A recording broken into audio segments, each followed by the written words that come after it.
my actual eyesight. Is there the high drive? Deep center! Go! Go! Go! We're out of here! We're out of here! Say ya, playa! Just like they drew it up in Hollywood, Caladros, the 3-2, swing and a miss! And the Audubon Green Wave have upset the Kingsway Dragons! And this is it for good! The Audubon Green Wave are back in the Final Four! A gold pile on their side! All right, ladies and gentlemen, welcome to DW Broadcasting's coverage of men's varsity From our soccer. entire crew, we'll see you tomorrow. Have a good one, folks.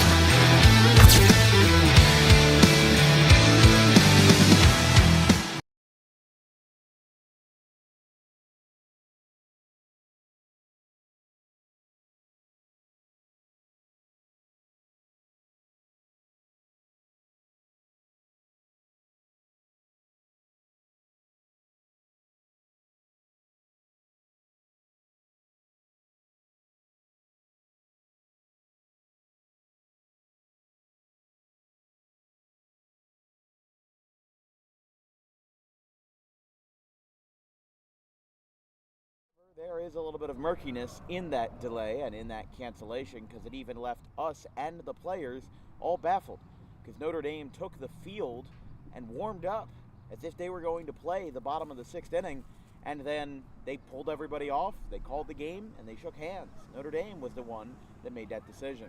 Controversial or not, we've still got 2 more games played, and all 4 teams playing today are first-timers on Dan Wilkins Broadcasting. Mostly because none of them are anywhere near South Jersey. Today's first game features Toms River East and the the Raiders, that are 8-1 this year. Started off the year 7-0 before losing 7-2 to a Southern team that has taken a step back this year, before bouncing back with a Mercy Rule win over New Egypt in the first round of the Ocean County Tournament. Now for Bayonne, they are 4-6. However, this year, they're holding on to their own versus teams like Don Bosco Prep. So despite the record hovering around 500, they are still facing some of the best teams in the entire state and holding their own against them. And then in game 2, we've got Pope John versus Donovan Catholic. Again, 2 over 500 teams, all in the Shore Conference, looking to make an impact here in 2024. And right here on our cameras on a beautiful Sunday afternoon. We've got a beautiful game on the way between the Raiders and the Bees of Bayonne. Toms River East has taken the field, so we will take a very short break, and then we'll be right back with starting lineups and first pitch right here on DWB.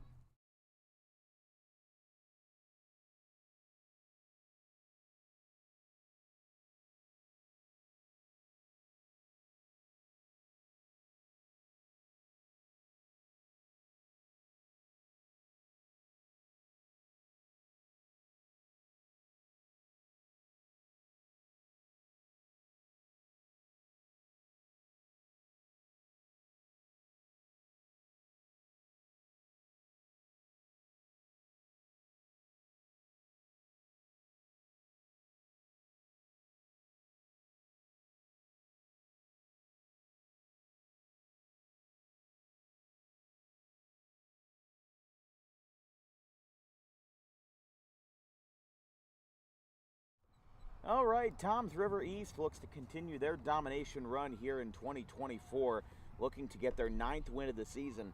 They'll be starting Brandon Safashnik, the senior right-hander who's got a career 4.82 ERA, but don't let that fool you. He's off to a 3.50 mark this year in 4 innings, only 4 hits allowed across his 1 appearance versus Brick Township earlier this year. With Toms River East taking the field and the Bayonne Bees taking the plate, here's our starting lineups for the visiting Bees, brought to you by Tommy D's Home Improvement. Under the leadership of Dave Hoffman, you've got J.D. Estevez, the shortstop. He leads us off. Luis Palicha is the right fielder batting second. Nico Sanchez at third base batting third. And Mike Cunningham takes the first base spot in the cleanup position. Jack Adesano is the second baseman batting fifth. Stephen Cass behind the dish batting sixth. Luke Eckert is the DH, as that one is a strike call, and we are underway. Adrian Garcia takes center field in the 8th spot, and Russell Ward in left batting 7th. That's your Bayonne Bees starting 9.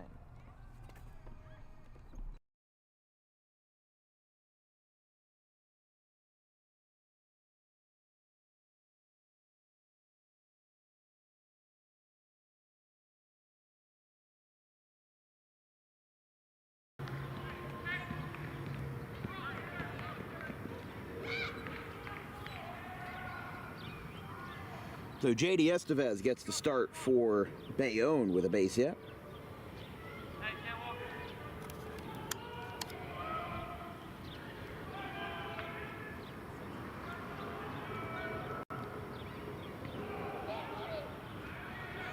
That one skips in, and Policia's ahead 1-0.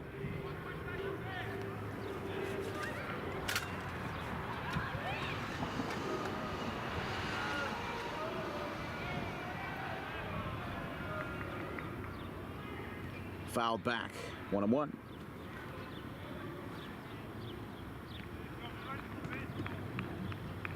Policia, the senior outfielder, a career .274 hitter, batting .296 this year, 8 for 27, with only 3 career extra base hits, at 15 walks in the prior year, 5 this year.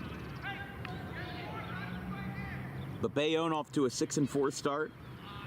Started off the year down in Florida at the Wide World of Sports Complex. They beat North Collins, New York 5-2, and they actually lost 10-0 in a one-hit shutout to one of South Jersey's best, Shawnee. So it's kind of funny that my high school that I attend, Audubon, is only 2 degrees removed from Bayonne, because Bayonne played Shawnee, and Shawnee plays Audubon later this year on May 11th. That'll be a fun one to cover on DWB. Throwback to first, not in time on the pickoff attempt.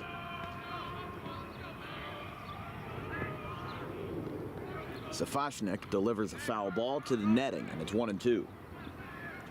2-2, my bad. We've got 2 games today as we wrap up the Thank You Classic weekend.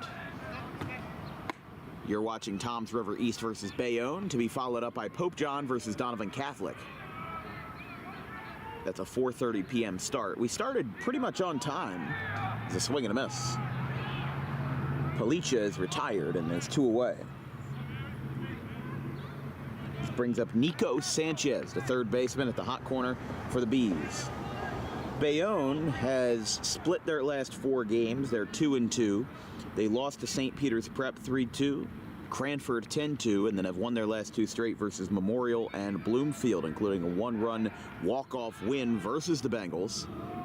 That was an 8-inning, 7-8 final, with Bloomfield falling to 2-8. But Bayonne 4-2 in the HCIAL, the Hudson County League, in the American Division.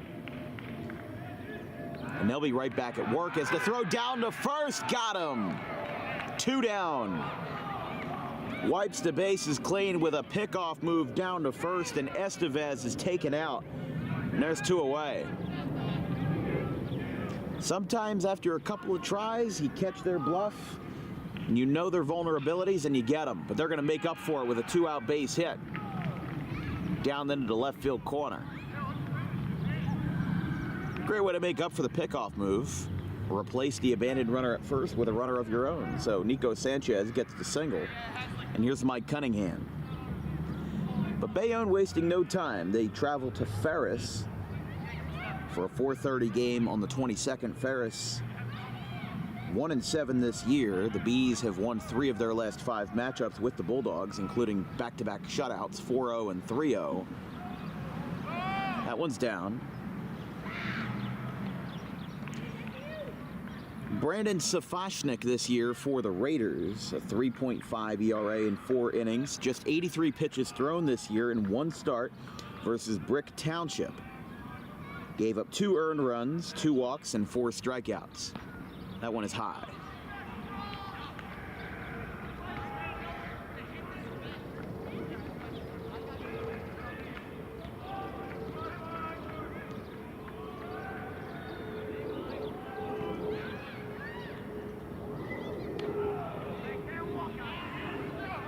That one's high. And it's 3-0. Bayonne looking to get back in business here after the pickoff attempt.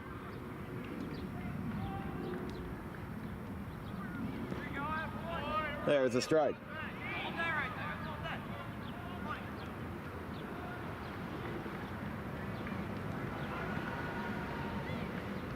(3-1) the count to the first baseman and cleanup hitter here for the Bees, Mike Cunningham.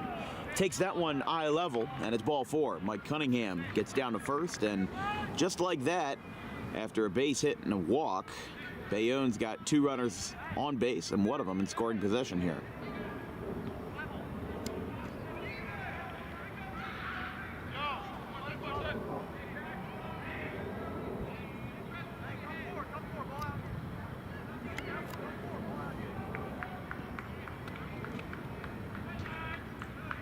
Here's the second baseman, Jack Adesano.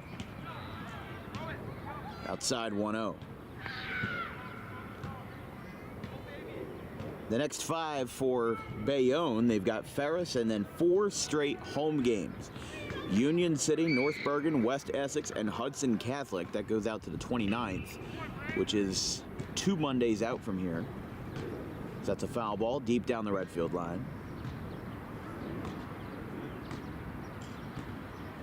Of course, we'll be back up in North Jersey on April 29th for a Monday feature between the Immaculata Spartans and the Somerville Panthers. Or excuse me, the Somerville Pioneers. Something starting with a P. Somerville Pioneers. That's a 4 o'clock start at Diamond Nation in Flemington. We'll be glad to bring you coverage of that game up in the Skyland Conference. 2 outs, 2 on. Safashnik delivers a swing and miss. There's strike 3. He takes care of business and leaves 2 Bs stranded on base. Bayonne fails to sting in the top of the first. We go to the bottom half. Toms River East grabs the bat.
Left-handed junior for Bayonne, Jack Pozo, gets the start here for the Bees as we introduce the Toms River East Raiders. Let's take a look at their starting 9, brought to you by Tommy D's Home Improvement. For the Raiders tonight, we've got the leadoff man and shortstop. That is Matt Ferrara, starting off again with the left fielder, number 8, Michael Vaccarino. And then in the 3 spot is the catcher, Gavin Toth, and then the third baseman, number 13, Joey DeMeo. In the 5 spot is the right fielder, James Whalen, with the DH, Luke Brush, in the 6th spot. Safashnik is the pitcher, but he is hiding behind the DH, and then you've got the first baseman, number 24, Adrian Ailman, followed up by the second baseman, number 9, Dan Nafzinger, and rounding out the order in center field is Ryan Corman. That's their starting 9 for Toms River East.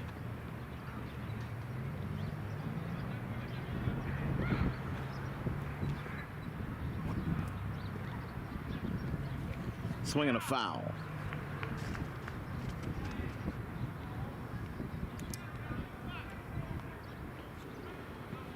Should be 1 ball, 2 strikes.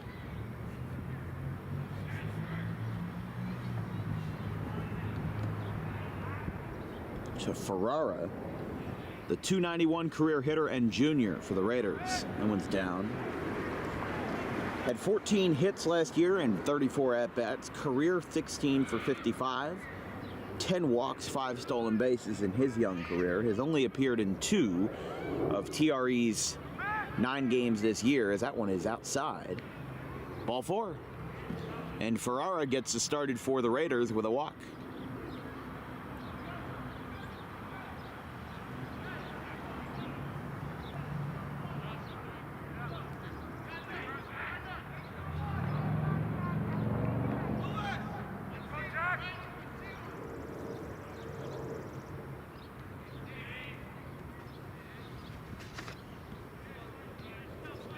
That one misses. 1-0. Here is Vaccarino, the left fielder.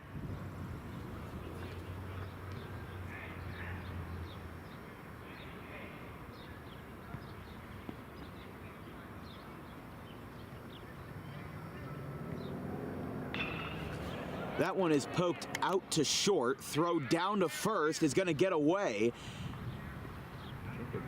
Yeah, I was going to say dead ball was never called because it never went into the Bayonne dugout. So it ends up saving them a base. They get the fielder's choice. There's one down.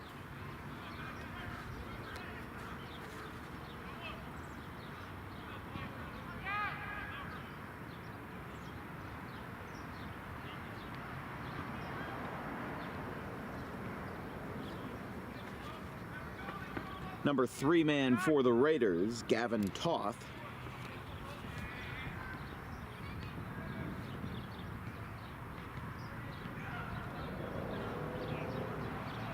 One and 0.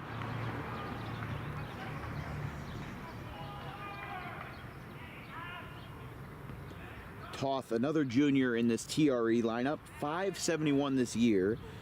4 for 7 though in a small sample size. 8 career RBIs, had 5 last year, and 31 career at-bats. Just 1 extra base hit last year, and again, has only appeared in Toms River's 2 of their 9 games.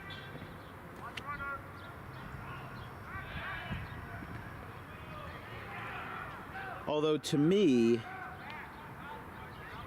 I am seeing that I don't think that Toms River's statistics are accurately put into NJ.com, because it only says that they have 48 at-bats all season, and nobody has more than 7 at-bats, and they've played 9 games. So this is a reminder, coaches. Update your stats on NJ.com and help out broadcasters like us so we can accurately give your players the recruitment that they deserve. It's always disappointing when we don't see that, but that's the way it is. That's a foul ball. So I would imagine, because I was like, there can't be this many players who have only appeared in 2 games and are crucial parts of their order. So the pitching seems to be updated very well, but that's probably because the other team is updating it for them, which really is a shame. You know, nothing against Toms River East personally, but it's the responsibility of each team to put those stats in and make sure that they are accurate so that us broadcasters are not led astray. Runner goes. This one's a ball called over the middle. The throw beat him, but it is dropped down at second base, and he gets in there safely.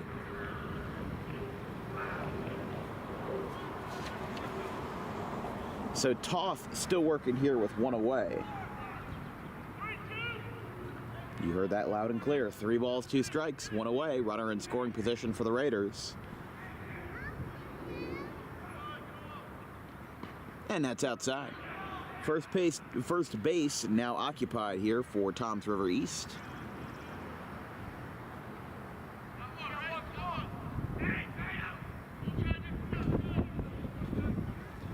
And here is Joseph DeMeo.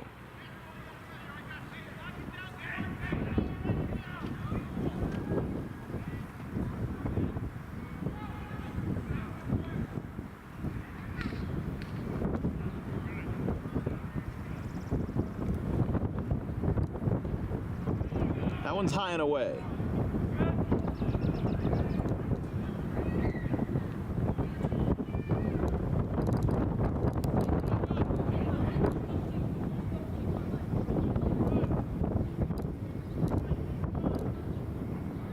Looking back at second here, here's the pitch.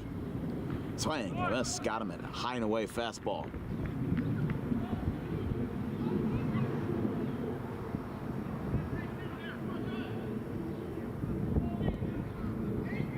Jack Pozo, a career 3 flat ERA, but it has only been across this one season. He's appeared in 3 games this year already, pitching 5 innings versus North Collins, New York, 4 1/3 versus North Bergen in a 4-2 loss for the Bees, and a 10-2 loss versus Cranford, where he threw 2 1/3 innings and allowed 3 earned runs. However, an impressive number is that he is already at 19 strikeouts, as he struck out 10 versus North Collins and 6 in 4 1/3 versus North Bergen, which is not bad in any sense of the word.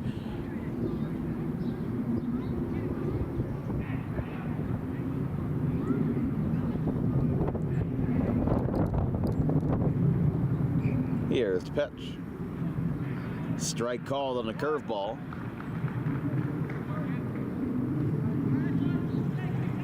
Two balls, 2 strikes. 2 runners on for Toms River here in the bottom of the first.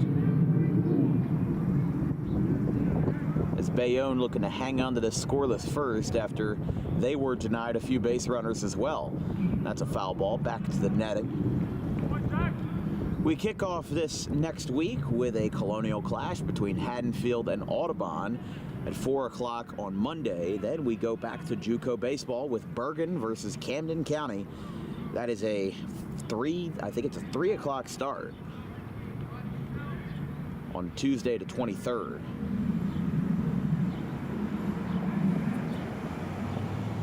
Step off.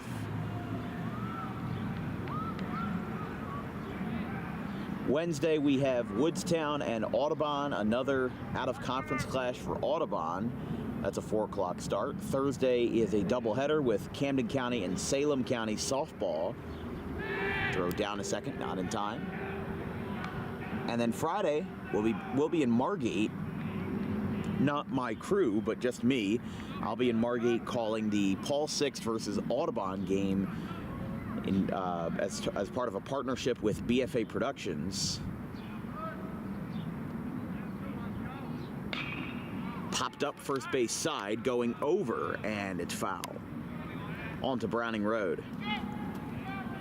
And then Saturday, we've got 2 more games, which is the Joe Lang Classic.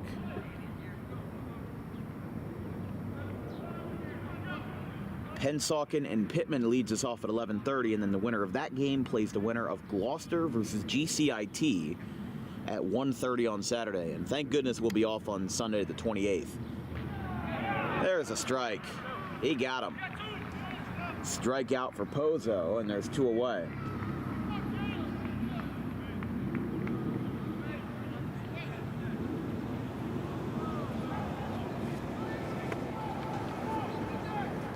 So here's James Whalen, the right fielder and 5th hole hitter here for Toms River. Scoreless in the bottom of the first, but the Raiders are threatening with 2 runners on, as did Bayonne in the top half of the first. That one's outside.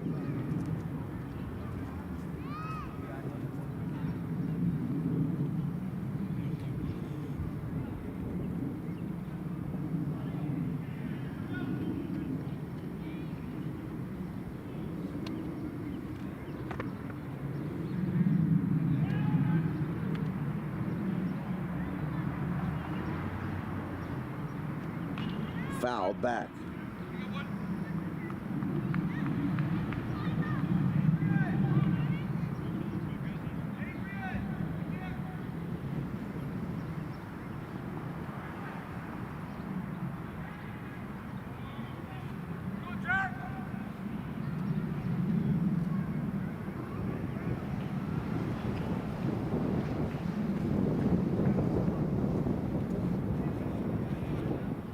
Outside.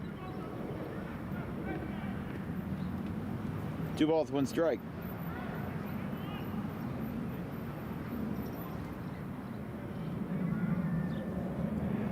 to Whalen, who's got the DH Luke Brush on deck for Toms River.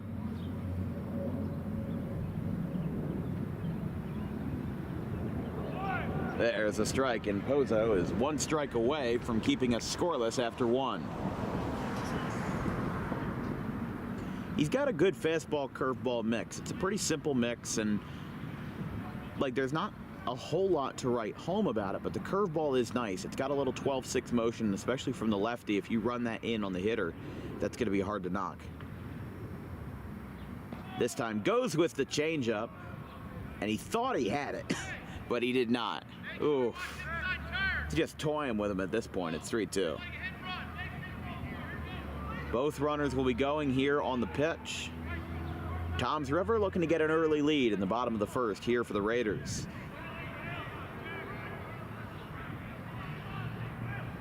Popped up right field side. This one's got a chance to go out of play, and it will on the Browning Road. Still 3-2. And that'll return everyone to the center at second base.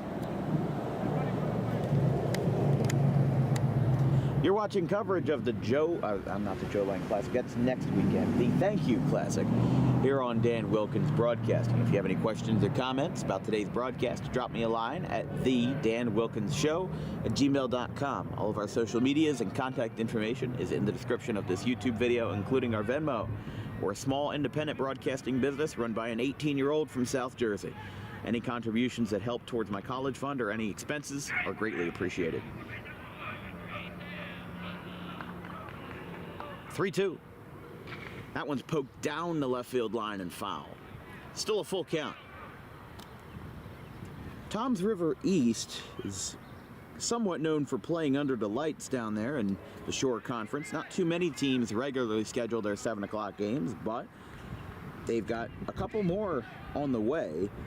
They play Southern on the road, the team that they lost to back on Thursday, and then they've got 2 home games in a row versus Toms River South. That's a 7 o'clock game, and Barnegat in the quarterfinal round of the Ocean County tournament. This one's hooked down the right field line and off the tree. Foul.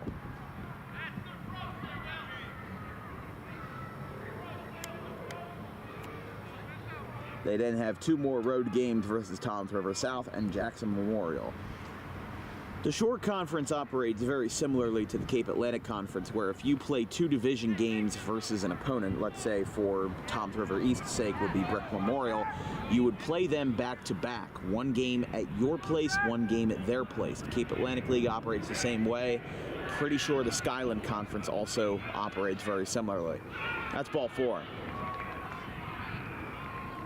And the bases are loaded for Toms River East. This is going to bring up Luke Brush. The 6th man of the inning, the last possible man to bat without Toms River scoring a run. I mean, it was pretty simple. You know, they got ahead early, and then Bayonne has kind of lost control here from Pozo. It's not that he's not throwing strikes, it's that he's not throwing enough of them. Because with how much Toms River East is just fouling off over and over and over again, you eventually make the pitcher slip away from his grip, get frustrated, try to throw a little something special to get him out, just to get it over with, and it hurts you. And it's 2-0. I mean, he's fallen behind in the count a couple times here, but in most of the at-bats, he's been ahead. But very slowly, it slips away. And by the time you try to reach back and get it, it's too late. 2 balls, no strikes with the bases loaded. Changeup gets in there, and it's 2-1. If the inning continues and Toms River gets on the board, it would go to the first baseman, Adrian Ailman.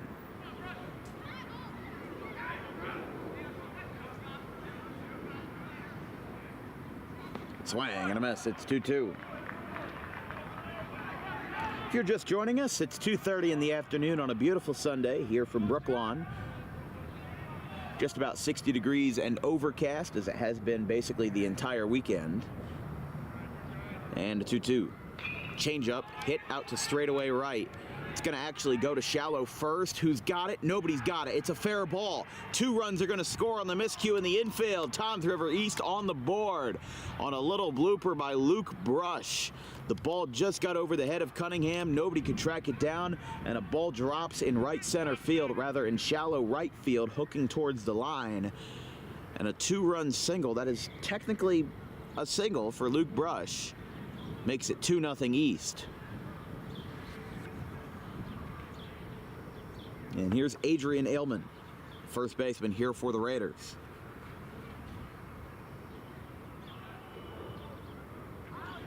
Toms River East started off the year 7-0 with Mercy Rule wins over Barnegat and Brick Township. As a ground ball, that pokes through the middle for Ailman. That's a base hit. The ball stops in center field. 1 run scores. Runner holds at second.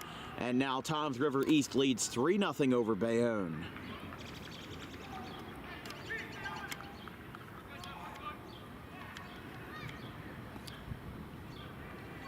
So Pozo in a little bit of trouble here as the Raider righties are making their name known with back-to-back singles.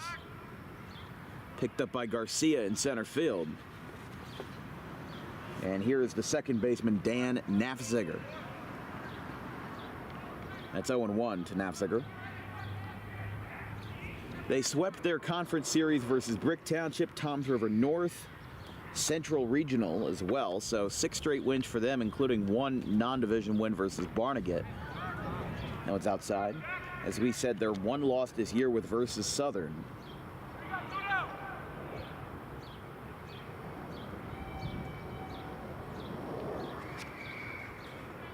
But Southern, they have not lost a beat. They're 7-1 this year with Ed Truitt. So that's probably the most acceptable loss they've had. That one drops in right center field. Off the bat of Nafzinger, throw to the plate, not in time.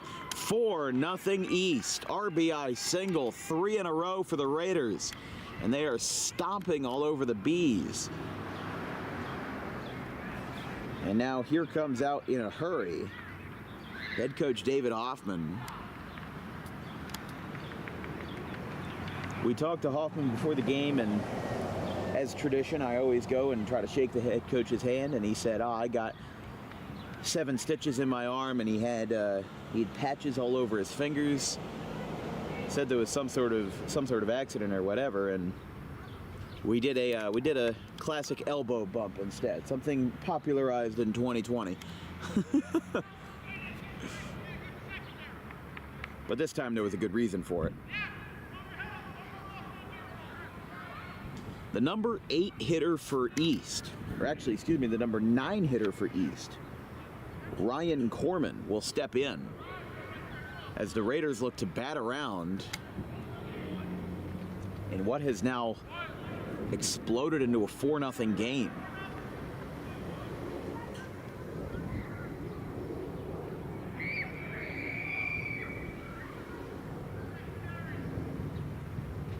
It's 0-1 the count to the center fielder Corman. Here's the pitch. Breaking ball. Ooh, misses. Bayonne does get a pitcher and catcher down the right field line. Looks like they're going to warm up.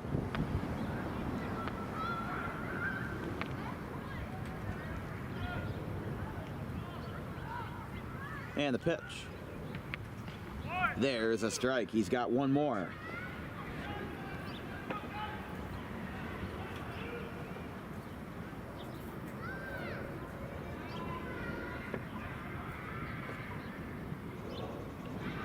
One-two. Outside corner. Didn't get him. It's been a tight zone in this first inning. There's been a lot where, I mean, I haven't really seen any examples of him calling strikes that were supposed to be balls, but I've certainly seen many of the opposite. Bayonne's just gotten very unlucky with borderline calls here in the first. Breaking ball, a half-hearted swing out to first. Corman will be out at first after Cunningham tags the bag, but the damage is done. Pozo allows 4 runs on 3 RBI singles in a row for the Raiders. It's 4-0 Toms River East after 1.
Bayonne grabbing bats down big here in the first. Toms River East jumped out to a 4-0 lead. It looked like Bayonne was going to hold them at bay, but 3 back-to-back-to-back RBI singles by the Raiders have put the Bees in a precarious situation here. A little fly ball at the shallow center field, calling for it, diving and sliding in to make the catch. Beautiful play in center by Ryan Corman, who makes up for being the last out of the first with a big catch to start the second in center field. 1 away.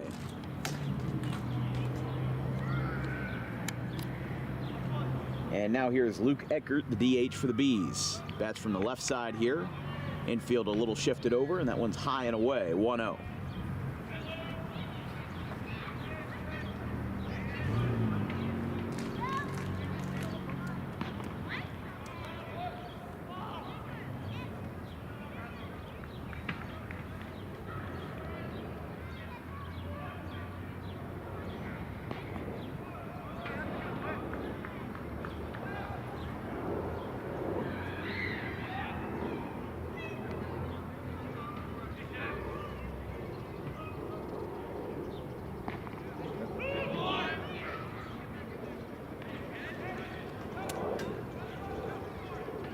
Three balls, 1 strike.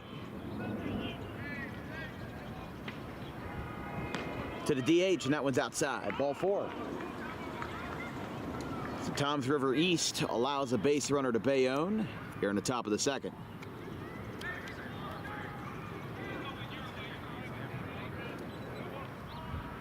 Here's the center fielder now, Adrian Garcia.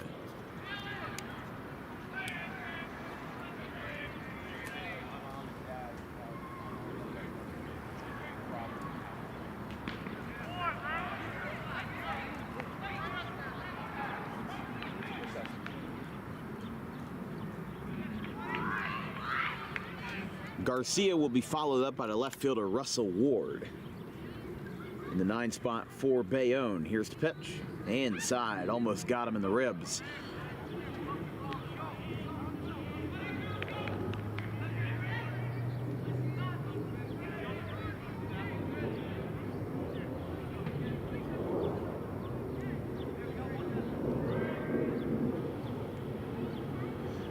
That's a line drive. That shoots into left field for a base hit. Garcia corralled in left. And a 1-out knock at the bottom of the order for Adrian Garcia. Sets up shop for Russell Ward.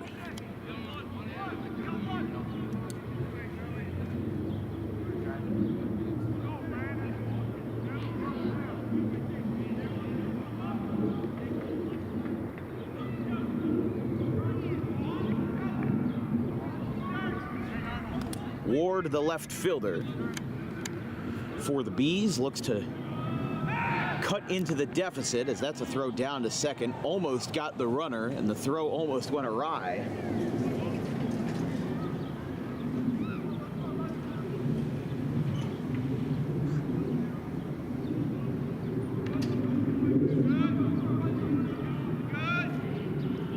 Here's the pitch.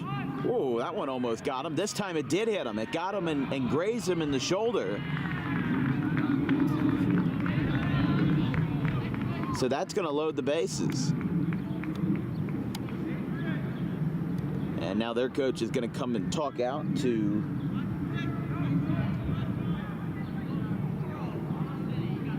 the starting pitcher, Safashnik, with the infield in. Bayonne has a pitcher warming up in their pen. They brought him out after that not ideal 4-run inning. Right next to us down the right field line, that is number 16, Anthony Aguilera. So he's getting loose. And who knows how long Jack Pozo's staying in the game, but this could be a very early bullpen game if Bayonne knocks in here after Russell Ward's hit by pitch.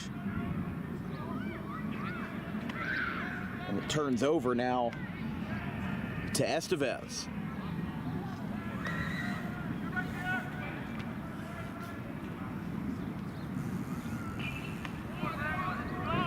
Foul, 0-1.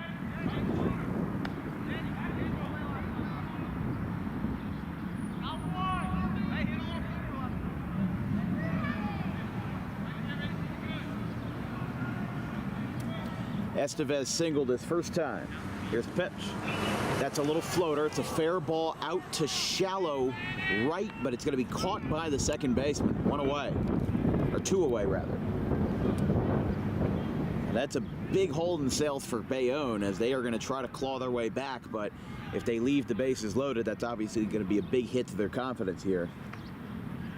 As it now goes to Palicha. I would imagine the infield fly rule was also called on that play. The swing and a miss by Safashnik.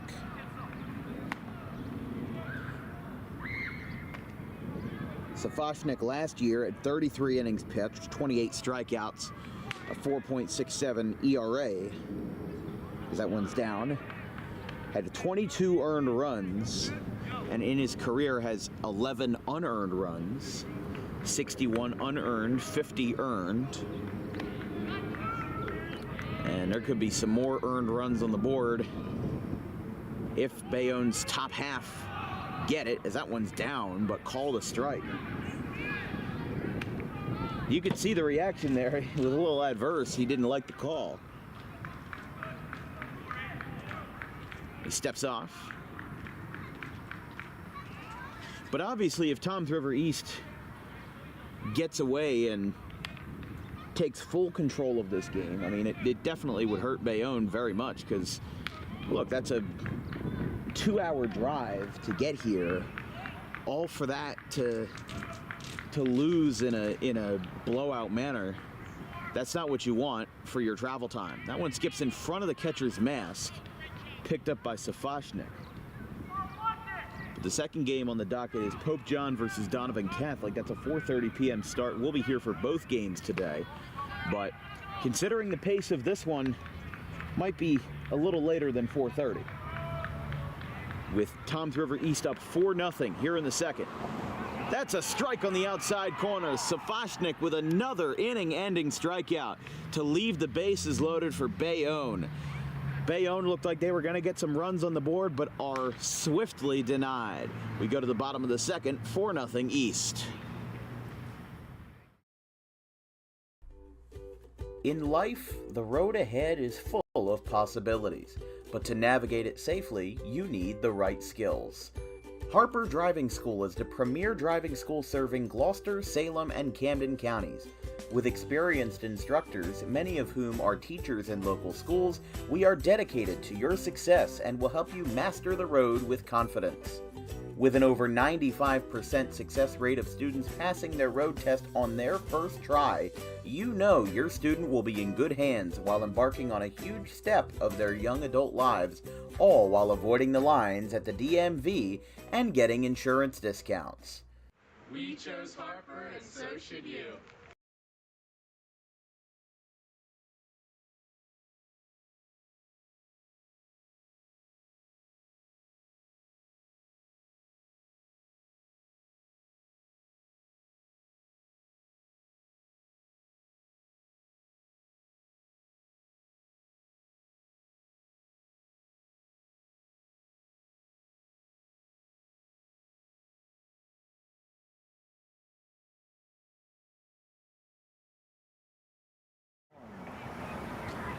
Toms River East jumped out to a 4-0 lead as Jack Pozo is going to look to salvage Bayonne's deficit and send them back on offense in the top half of the third in a little better state here.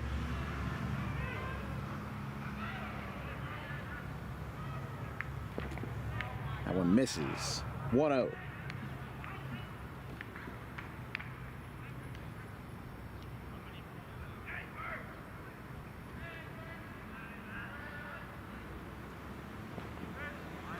That one's down.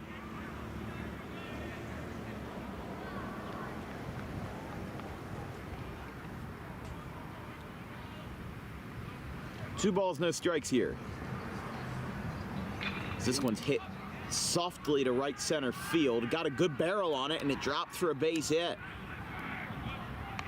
Toms River East gets a base hit to start the second off the bat of Ferrara. And here is Mike Vaccarino.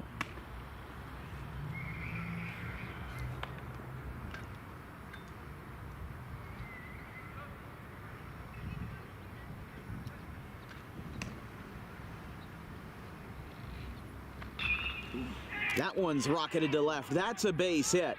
Into the left field corner. Picked up. Going to second now, Vaccarino. He gets in there. No out double. And the Raiders are back in business. Hammering the ball off of Pozo here in the second. You gotta wonder when he's gonna make that move. And maybe in the next batter or so, depending on what we've got, but you've still got Aguilera, another lefty warming up in the pen. But the thing is that Toms River East, basically an all-righty lineup, is already acclimated to the left-handed pitcher. So unless he's got something drastically different to offer, I don't know if that's the smartest move, following up a lefty that hasn't had a great successful outing on the mound with another one. Here's the 0-1. That one is hit well, deep out to left field, going back, and gone! Gone! 3-run home run! Oh my, that one just missed the church in left field as Toth goes yard. And Toms River has blown this game open at 7-0. I thought that ball had a chance, and it turns out it had more than a chance. It just got over the dark green fence in left field.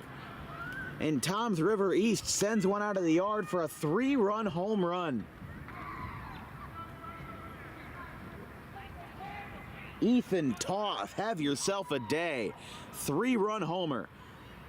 And they're wasting no time here, keeping Pozo in the game with a foul ball to DeMeo to start his at-bat.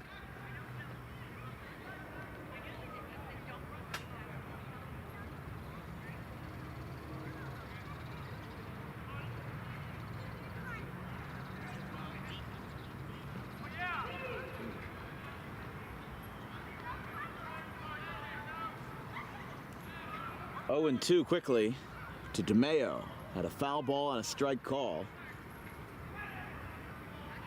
That one's down, 1-2. Yeah, Aguilera just got called in from the bullpen, so I think that Pozo's start is going to be very, very quick. Outside, 2-2.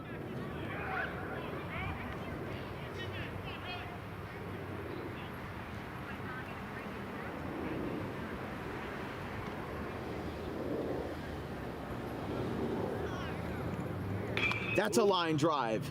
That skips off of the shortstop's glove. That's a base hit for Toms River. And they have poured it on in the first 2 innings. We thought the first might have been an anomaly, but it turns out it's just the rule.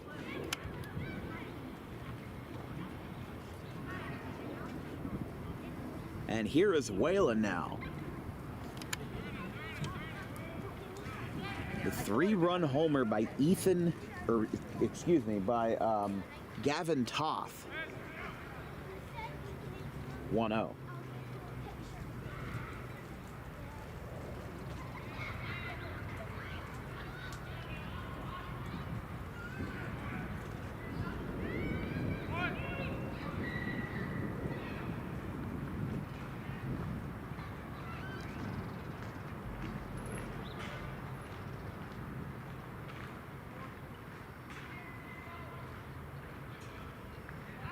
Runner goes, foul back.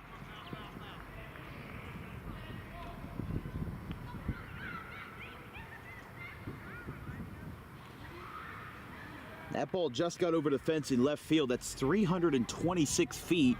A lot more shallow than people realize out in left, partially because of the fact that it's hard to hook it into the corner like that at the high school level. I mean, that takes a lot of skill to be able to do that, and also the fact that it's 470 to center field with no temporary fence, you know, kind of makes the fact that there are short porches down the line, you know, it kind of takes away from that other interesting stat, because it's only 320 to right too. You've got that short porch where like guys like Jake Terranova can hook the ball into the corner and have a field day with it. But a strike 3 called to Toms River and to Whalen. Bring up Luke Brush, the DH for the Raiders.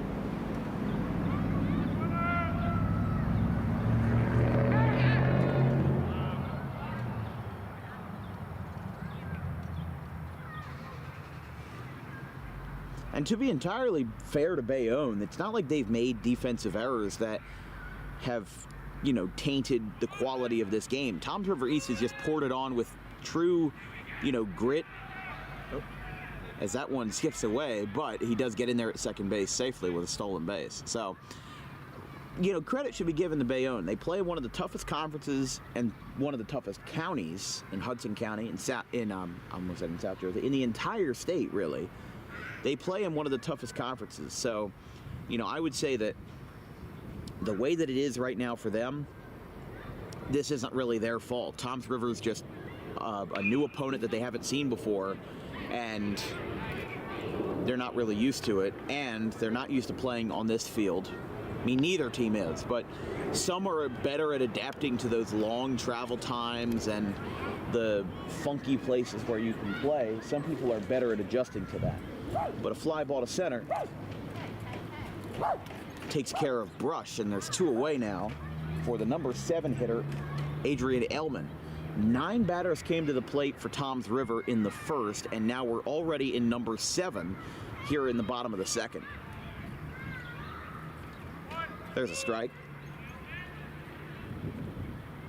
Like I said, Toms River East's 8-1, Bayonne 6-4, holding impressive scores to teams like St. Peter's Prep and Cranford, North Bergen. North Bergen's also a very respectable team at 6-4, and you got to play guys like Passaic and Union City and a lot of teams that give you a hard time. But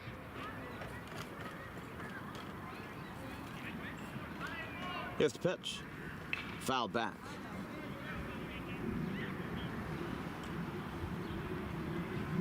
Some Donovan Catholic players are arriving. I'm a little surprised that there is no bus for the Griffins. I don't know if they're definitely not coaches,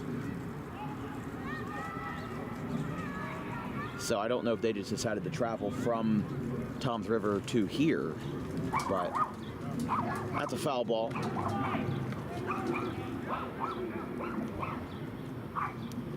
Two outs and a runner on second for Toms River, but they've poured it on with a 3-run home run to left by Gavin Toth.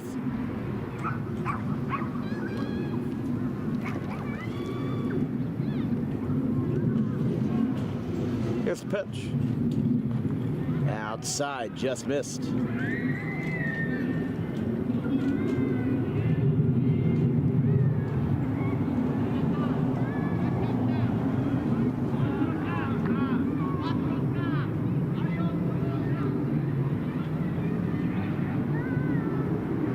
Did he go? No appeal and no strike. So it's 3-2. 2 outs. Toms River's got another scoring runner in scoring position. They've already put up 3 runs this inning on that home run to left by Toth. High chopper out to third, and he got him. Throw down to first base is executed perfectly, but the damage is done. Toms River East adds on another couple of runs on a 3-run shot by Gavin Toth. We go to the top of the third, 7-0.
Lefty that hasn't had a great successful outing on the mound with another one. Here's the 0-1. That one is hit well, deep out to left field, going back, and gone! Gone! 3. We start off the top of the third with a strike call to Bayonne. With Nico Sanchez, who walked in his first appearance.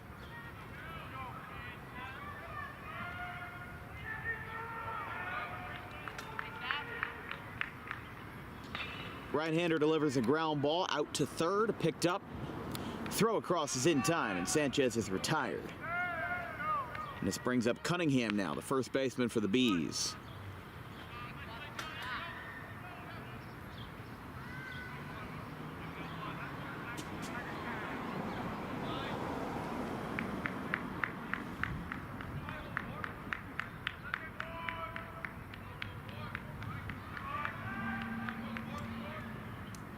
That one's hit well.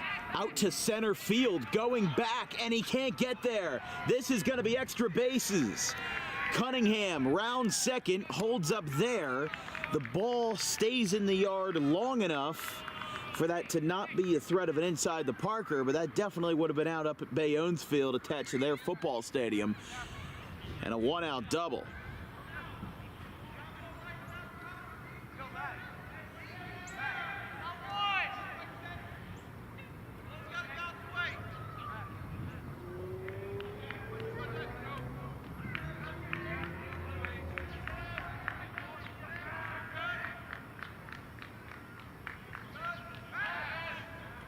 Throw back to second, that skips away and it goes into center field. Cunningham's gonna go to third. And he's safe. Cunningham gets in there. He's a little slow to get up. Actually, no, he was just reapplying the third base bag. They've gotten loose off their hinges a couple of times, but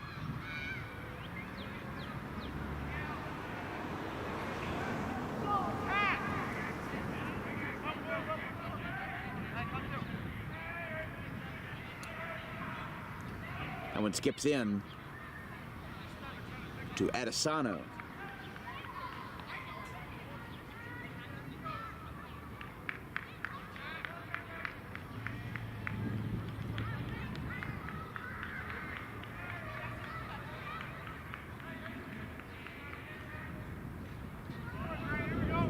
That one's down. Cunningham on third for Bayonne, trying to dig into this deficit.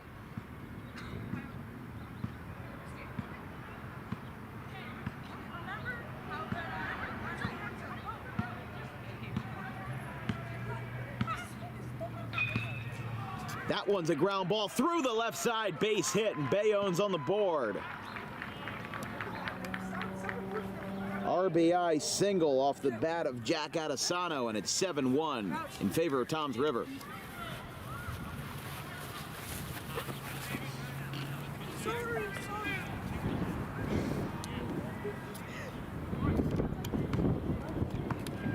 So after the RBI hit by Bayonne, they're now down by 6 for the catcher, Stephen Cass. There's a strike.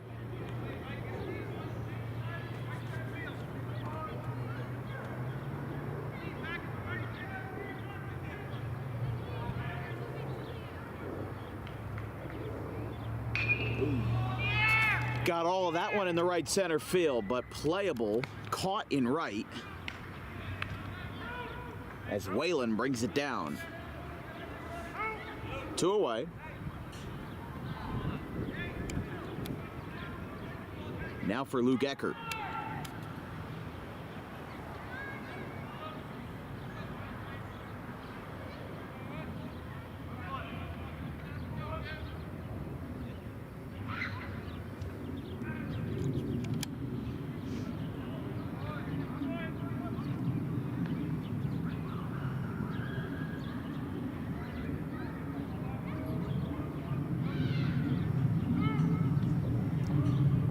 Two outs and the pitch to the lefty.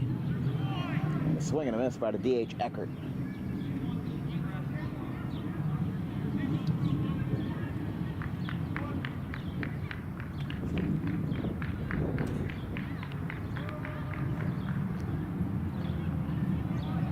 That's a ball.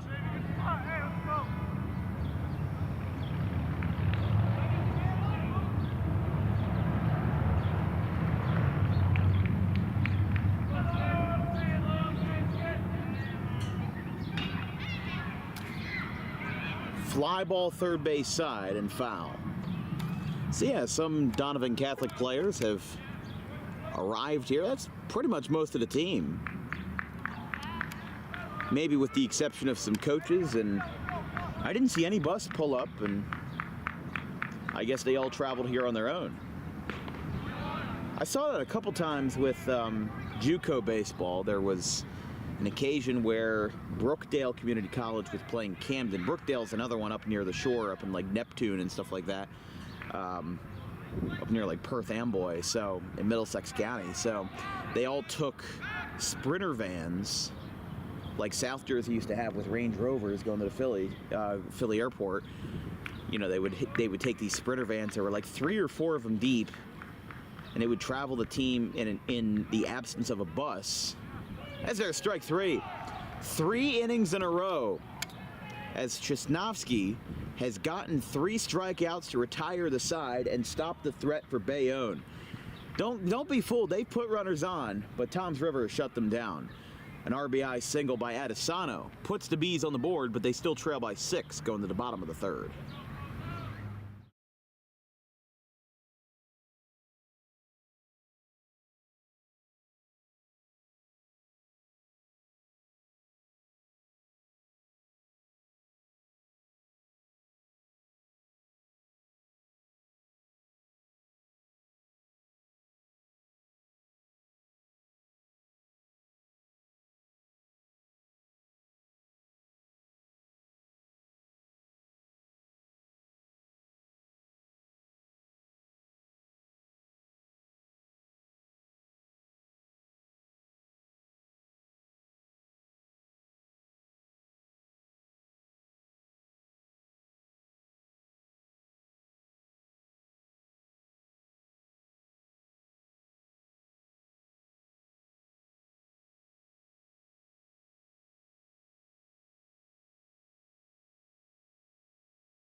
Bayonne is sticking with their gut, and they're certainly sticking with Jack Pozo as the first pitch is a strike to Toms River to start the 3rd.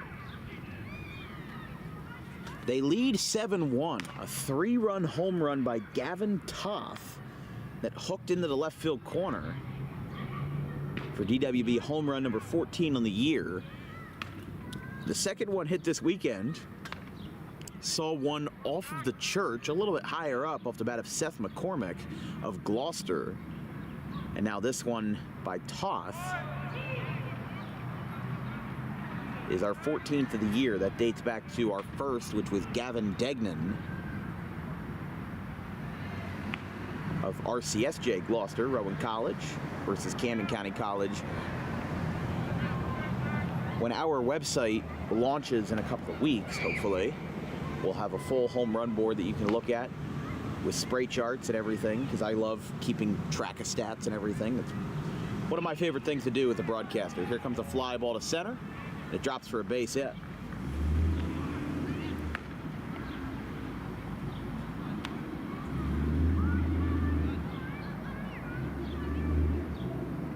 So base hit to start the 3rd. And East is in business here.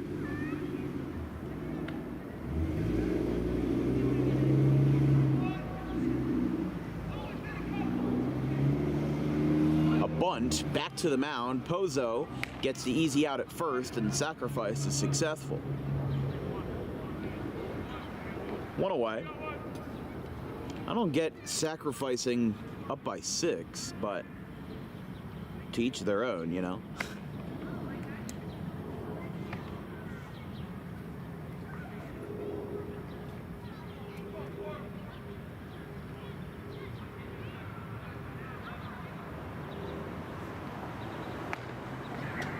First pitch from Pozo, skips in.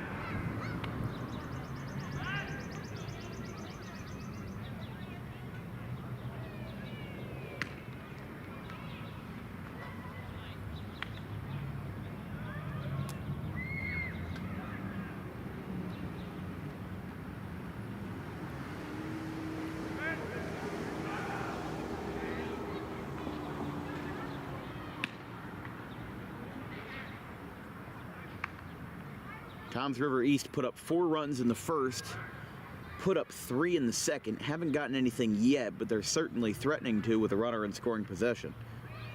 Here's the pitch. There's a strike.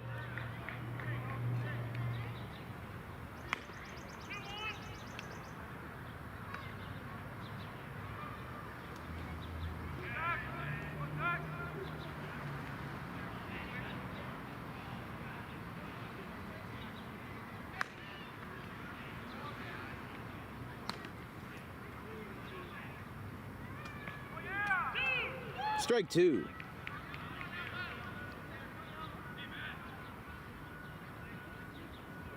Only one away, but Bayonne looking to keep Toms River East scoreless for the first time tonight. As we said, the lefty Aguilera warming up in the bullpen for the Bees. And the pitch. Oh, wow. What did they say last night during the Royals game? Right down the middle for a ball. Said that with Cole Reagan's. Unfortunately for him, though, that was just the start of a bad start for him. One of my opponent in fantasy baseball has him, and he got negative 16 points. So, yeesh.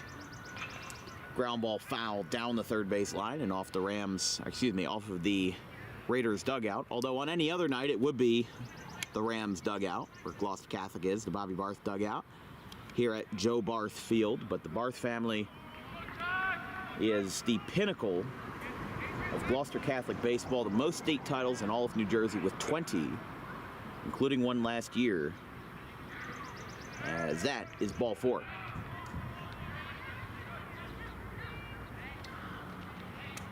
So East now has 2 runners on with 1 away, and Hoffman still hasn't made the switch yet for Bayonne. But they once again have pulled in Aguilera from the bullpen.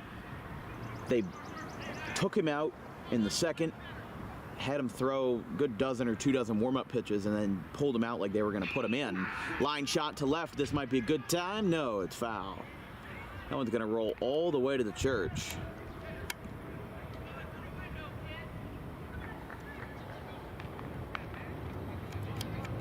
And maybe a foot or 2 away from having another RBI double. With Ferrara on base, Vaccarino at the dish.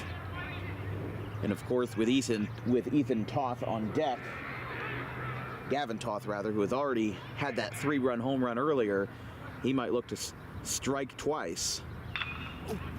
But he might strike for him. That's a base hit in the left field. Picked up by Ward. Throw to the plate is going to beat him, but they don't get him there. Now they throw to third. They didn't tag him at home. They didn't tag him at home. They abandoned the tag to try to get the runner at third. And that cost him big time. That's going to be an RBI double for Vaccarino, and it's 8-1.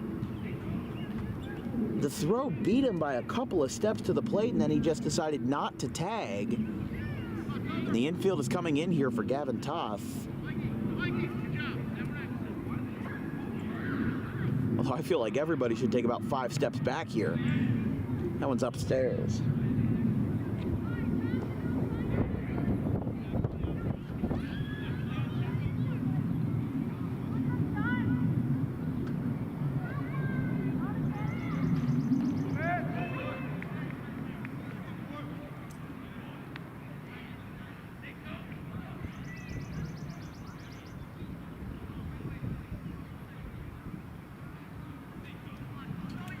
Toth off of the lefty Pozo. There's a strike. 1 ball, 2 strikes.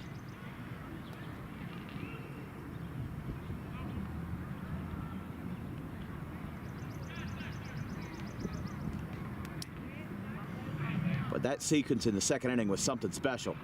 It's a ground ball foul, a single, a double, and a home run all in a row. They were just putting the barrel of the ball, and there was nothing they could do to stop it.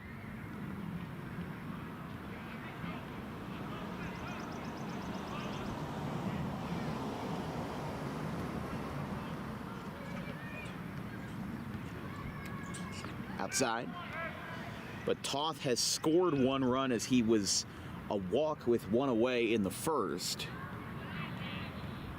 And then, of course, in the second, had that home run to left, 328 feet. It's presented by DWB Analytics. They might not give him a shot to hit another home run. Count is full. But if he's going to do it again, obviously you want to hook it down the line.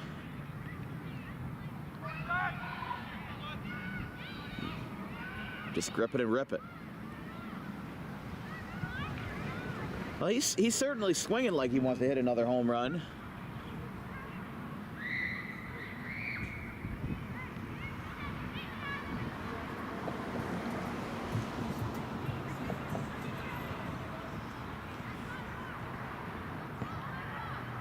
Pozo kicks and delivers again. Ball 4. Wow. It has been tight all night. And now Bayonne is coming out, and it looks like this might be it for Pozo. Wow. And again, it's not even Pozo's fault. Toms River's been putting the barrel of the ball, and then every pitch that just looks like from at least out here that it's been on the corner has just bit them badly. Haven't gotten anything to go their way. 7 runs for Toms River, and now they have the bases loaded in the bottom of the third with a chance to strike again. It's 7-1. Bees trail the Raiders, and the Bees right now, they are getting stung. We'll be right back. In life, Tommy D's Home Design Center has opened a second location on Creek Road in Belmar, operating in Philadelphia for over 25 years and now expanding into South Jersey. Tommy D's is the place to go for kitchen cabinets, countertops, and cabinet accessories, heavily discounted compared to big box retailers. Stop in, take a seat, and watch as our experienced kitchen designer makes the kitchen of your dreams right in front of you. Tommy D's is the best in the business for quality kitchen countertops and cabinets that fit all budgets. Call us today at 856-210-9504 or visit the new location in person on the corner of Creek Road and Harding Avenue in Belmar next to the 42 on-ramp.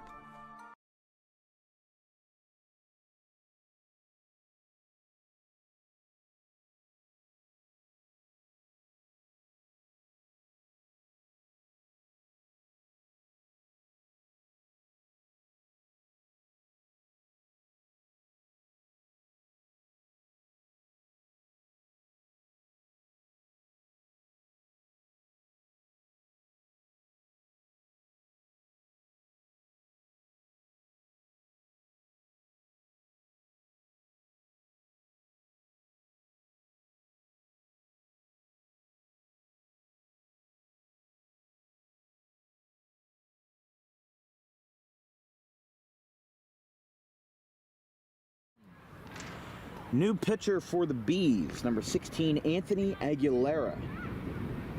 On the hill here, replacing Jack Pozo, but in a more convoluted situation than ever. He comes in with the bases loaded and a ball that misses high. Aguilera, the senior left-hander, a 5.83 ERA in his lone varsity season. 6 innings across 4 appearances, 10 strikeouts. 6 of them versus North Bergen. A fly ball to deep center field, tracking it down and diving to make the catch. What a play, Garcia. He comes up with it. He showed the glove, but the run does score. It's a sacrifice fly for Toms River. And Adrian Garcia in center field. I don't know if he lost track of how many outs there were because he put up the glove and he started to jog in like he was just making a third out play. I don't think that it would have affected whether the run came in or not, but it's 9-1.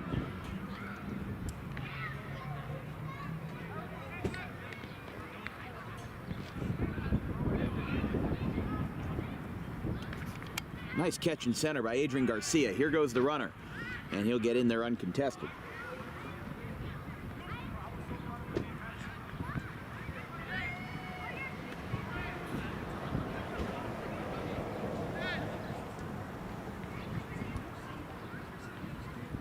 There's the pitch from Aguilera. This is another fly ball. He's going to get a lot of footwork in tonight, but a fly ball to right is caught, and the side is retired. Bayonne with 2 nice catches out in the outfield, one by Luis Palicia and the other by Adrian Garcia. They hold Toms River East to 2 runs in the third, but they still lead by a boat after 3.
Varsity season. 6 innings across 4 appearances, 10 strikeouts. 6 of them versus North Bergen. A fly ball to deep center field, tracking it down and diving to make the catch. What a play, Garcia.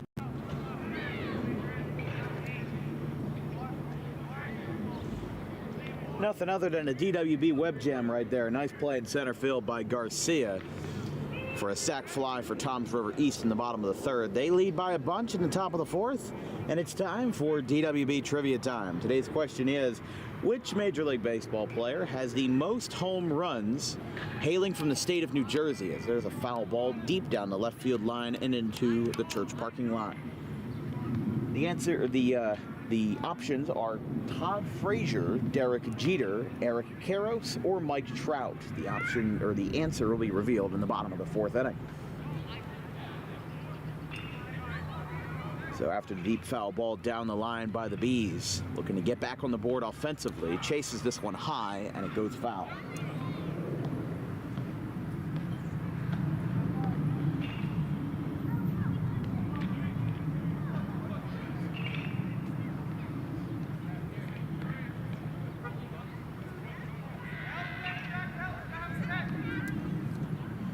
Foul back again. Count is 0-2. Don't forget, we'll be covering both games today here on DWB, followed up by Pope John versus Donovan Catholic at 4:30. Of course, that is the estimated start time. This might run a little bit longer if Bayonne can hold them out for all 7 innings. Here's the pitch. Swing and a miss. Chases that one in the dirt. They'll throw down to first, and it's in time. And he's retired, 1 away. So Garcia is out, and here's Russell Ward.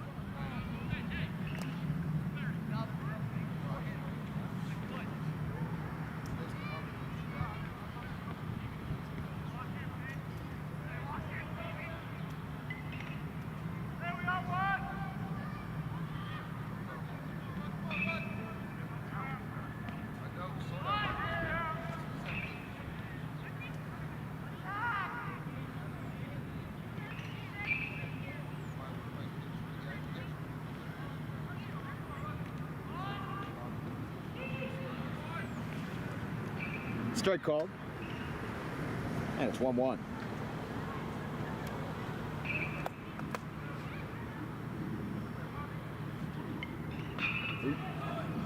Got a hold of this one, and it's foul down the third base line for Ward.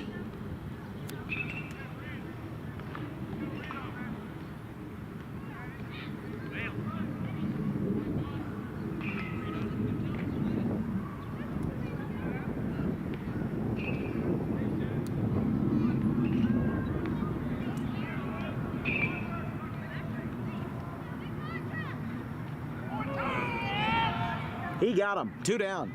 Ward down on strikes.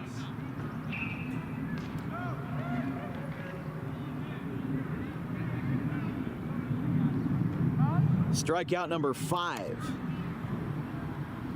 for the senior right-handed Brandon Safashnik. And the lineup turns back over to the top for Estevez. He singled his first time, popped out to second his second time around, and he is 1 for 2 on the night.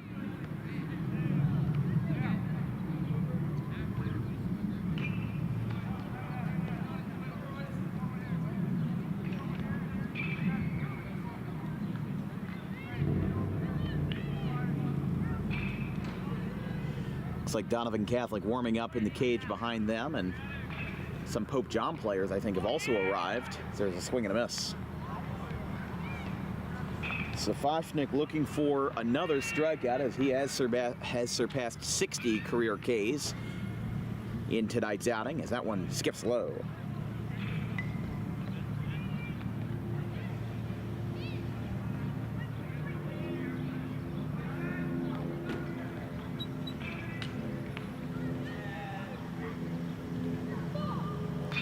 High chopper out to third, and it hits off the third baseman's glove and stumbles in the left field.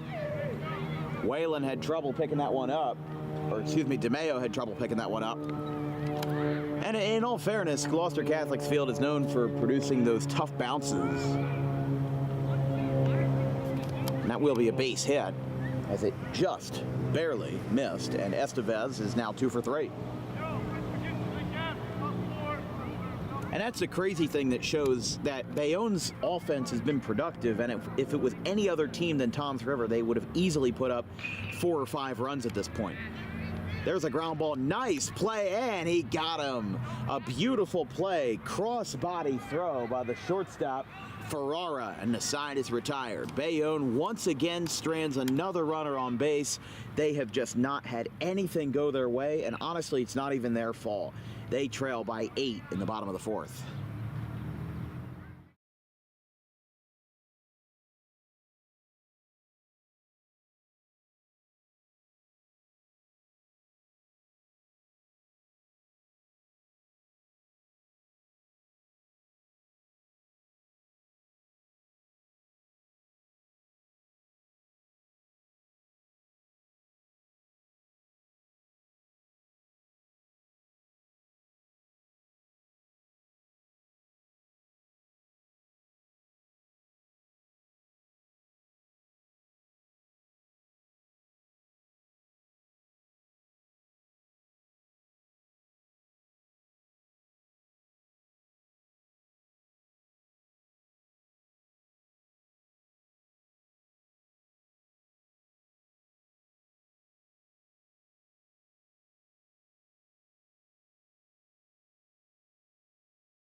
Anthony Aguilera starts off the bottom of the 4th with a strike to Toms River. It's time for DWB Trivia Time, and we'll reveal the answer this time. Today's question is, what Major League Baseball player born in the state of New Jersey has the most career home runs? As there's a ground ball, 6-3 on the play. As that glove got a pocket full of sand along with the baseball. There's one away.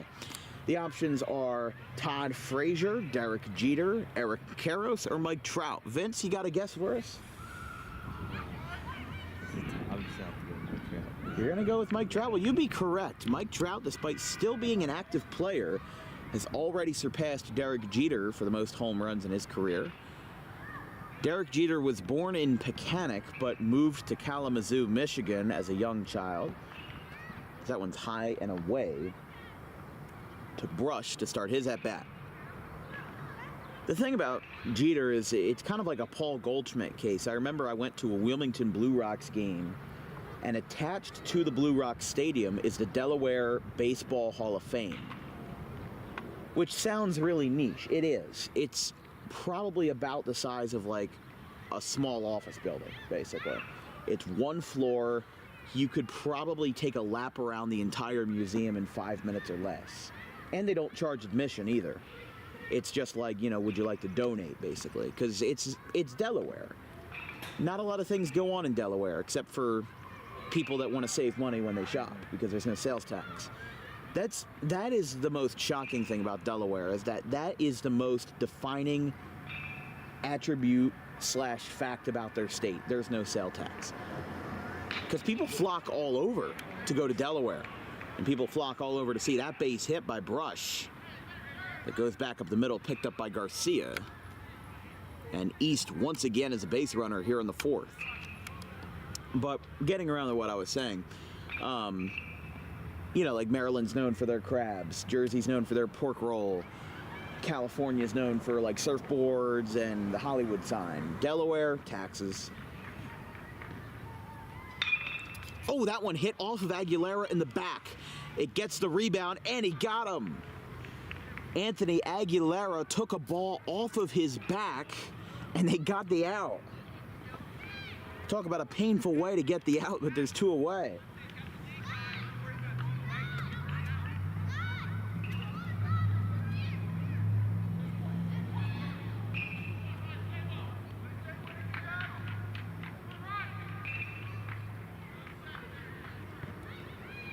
That will be scored as a 1-4-3. Not something I write down in my scorecard every day. It's 1-0. To Dan Nafziger.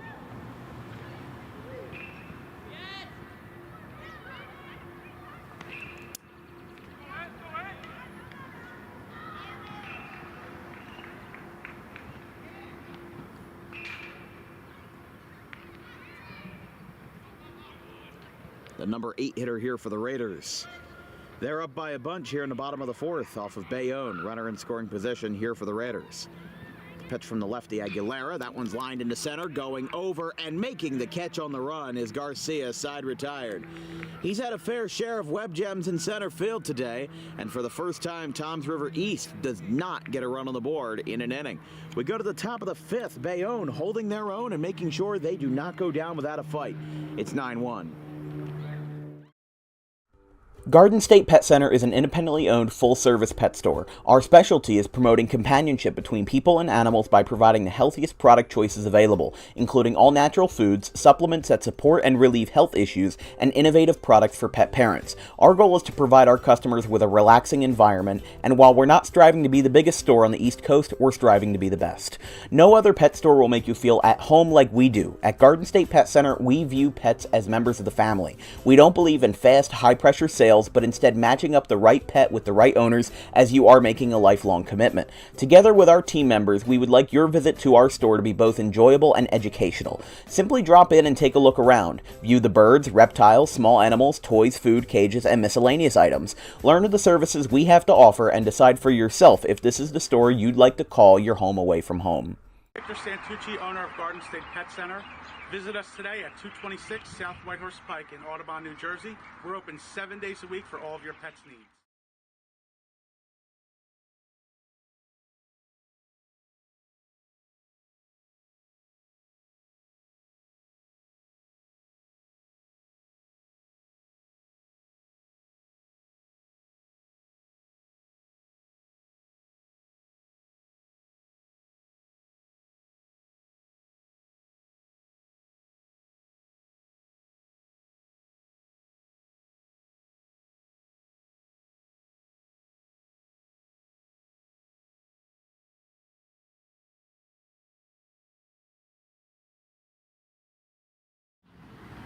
Well, Safochnik has been wheeling and dealing.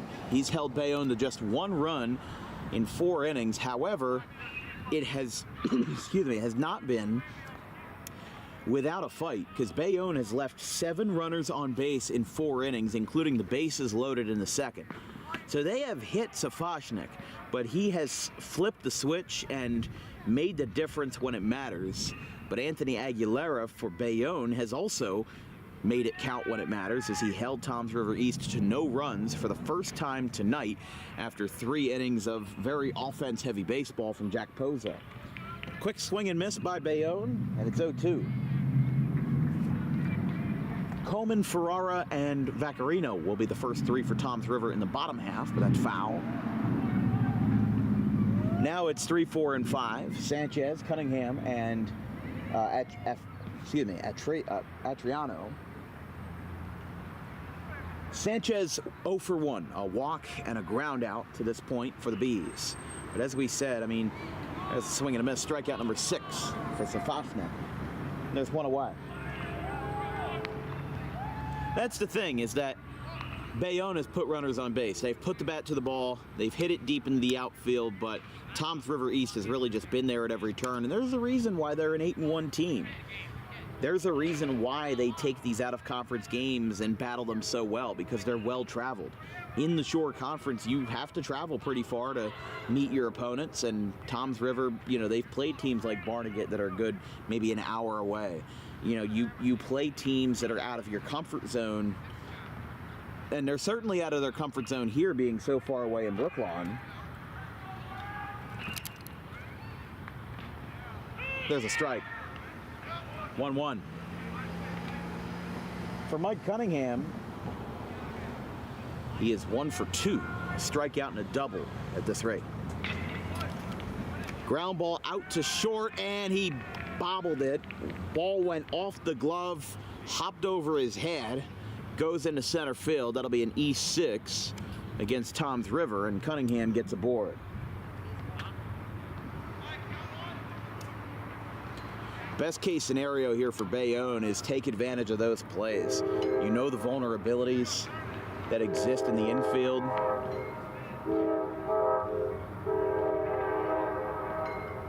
If you just take care of business and hit the ball where you need to. I mean, they're making contact. They're making good contact too. But it's just not enough to get the run across. I mean, they had the 1 RBI single by Atriano in the second. But it's been pretty stale since. Here's the pitch. That's down. Oh, and that ball skips away after a delayed reaction. Cunningham will go to second base.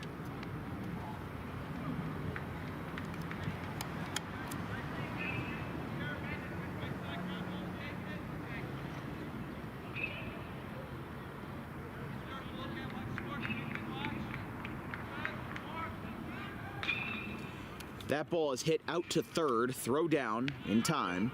Cunningham advances to third. 2 down.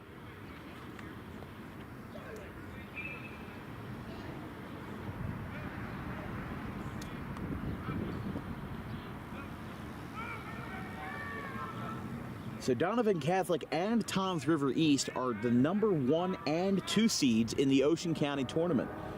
Toms River East plays Barnegat on Thursday. Donovan Catholic will play Group 1 Point Pleasant Beach. Appeal down to first says that he went 0-1.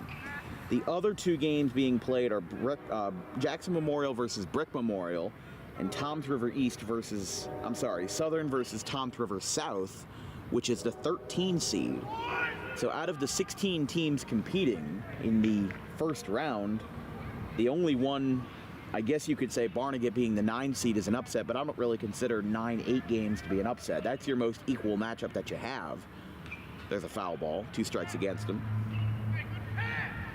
The only real upset that we see here is Toms River South, which is the 13 seed.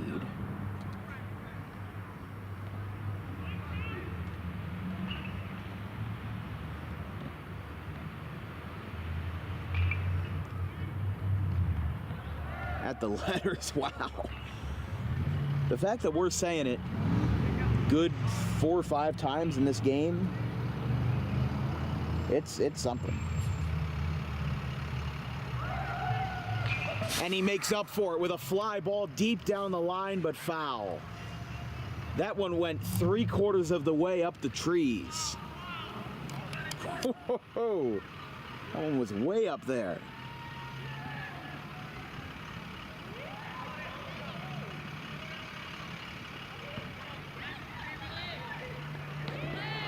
That's a swing and a miss. In all 4 innings, in 4 out of 5 innings, Safashnik has gotten a strikeout to retire the side. He has 7 of them tonight. Bayonne leaves another base runner on. They've put someone on in all 5 innings. They've got the men to do it.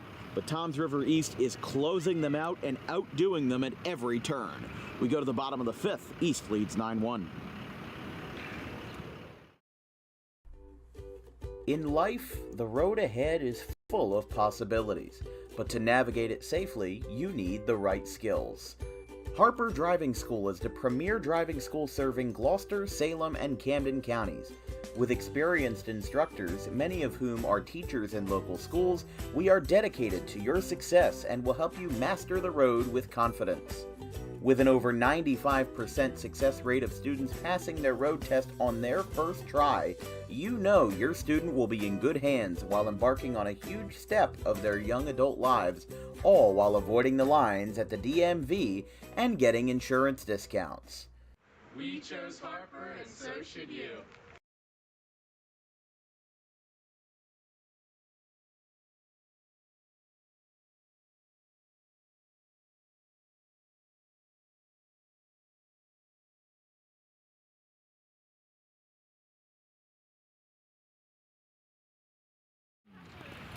Well, an arrival for Game 2. Pope John has arrived in the navy and white. Donovan Catholic's been here for a little while, but they're hanging in there. And Toms River East, of course, is going to look to slam the door now that we are in Mercy Rule territory. They would just need 2 more runs to send everybody home in the 5th inning. But again, this doesn't feel like an 8-run game. It doesn't feel like your usual everybody's just dominating everyone, because Toms River South, or Toms River East rather, isn't dominating everyone. Bayonne's put the man on base. They've gotten extra base hits. They've gotten bloopers down the line. They've gotten walks and hit by pitches to go their way. They loaded the bases in the 2nd inning, but they've left 8 runners on base in 5 innings and only have 1 run to show for it with the RBI single by Adesanya. So it's not that they've played bad, they've just been outperformed in critical situations. You know, if this was Bayonne versus anybody else, if this was North Bergen, if this was, you know, Beckton or anybody else, anybody. I don't know why Beckton was the one that came to mind, but anybody else in the Hudson County League that they were playing for a conference opponent, they would have easily put up 4 or 5 runs. That one's outside.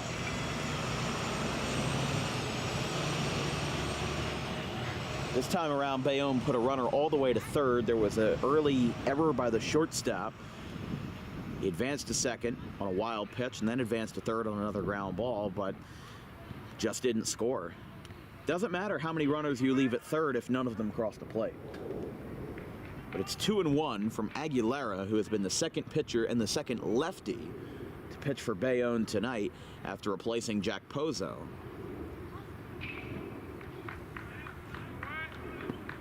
Here's the pitch. That one's down, skips off with the catcher's foot, and it's 3-1. Ryan Coleman, followed up by Matt Ferrara and Mike Vaccarino, 9-1-2 for Toms River here in the bottom of the 5th inning. Here's the 3-1. Outside, ball 4. Coleman reaches base for the first time tonight, and we turn the lineup over to Ferrara, who has reached base all 3 times. 2 walks and a single.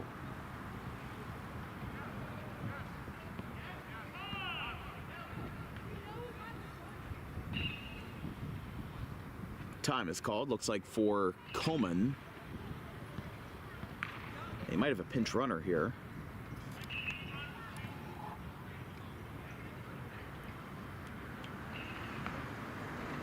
Actually just, yeah, there we go.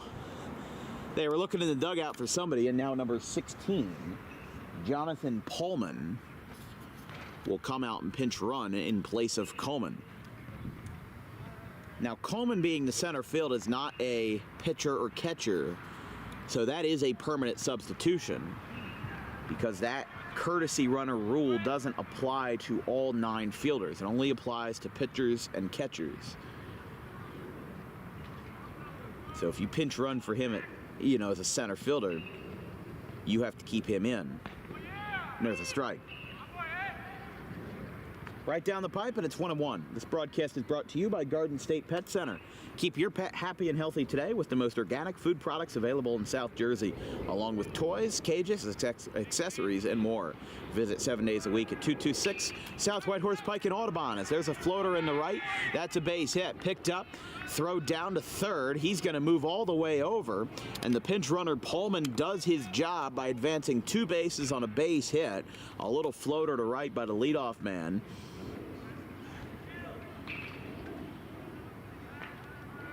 And Vaccarino now sets up shop for Toth.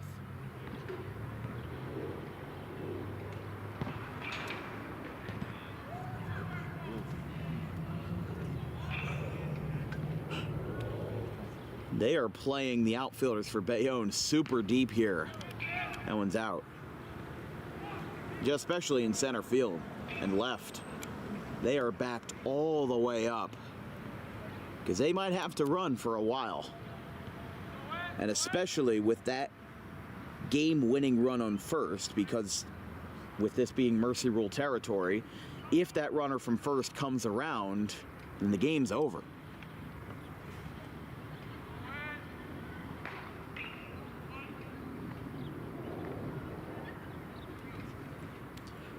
For Toth, now the throw down to first. They got him in a pickle. Pullman reaches off of third, and he's safe. He got under the tag. Barely got in there. Barely escaped certain, an out. And almost by sheer chance. Now both runners are in scoring position. That game-ending run for the mercy rule is on second. Outfielder's backed way up again. Swing and a miss. And the way he's swinging, they're not regretting their decision. It's 0-1. Toth had a 3-run home run in the second that hooked down the left field corner and just missed the church. I think it landed in between that that green fence and the church, whatever is lurking back there.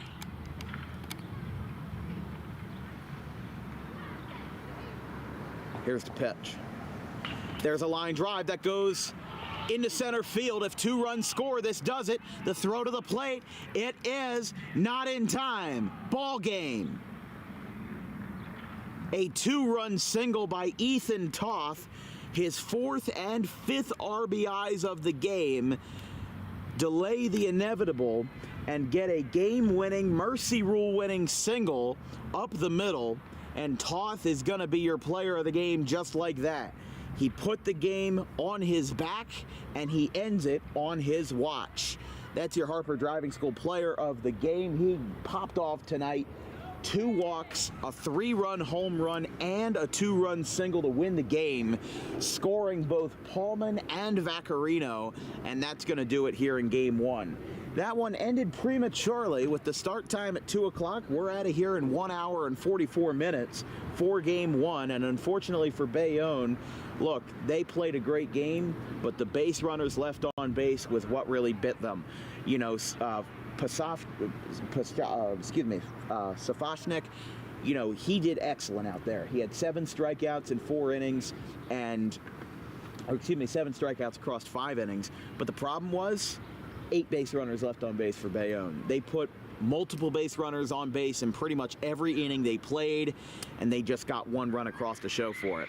So we will have 1 more game after this. Now, the scheduled start time was 4:30, so with Pope John and Donovan Catholic both here, we might actually be starting on time. I thought for a 7-inning game, there was no way it was going to end in 2 hours and 30 minutes, what we would have needed for it to stay on time, but we might actually be golden here. So that'll be all for us in Game 1. Thanks to everyone from Bayonne and Toms River East for watching.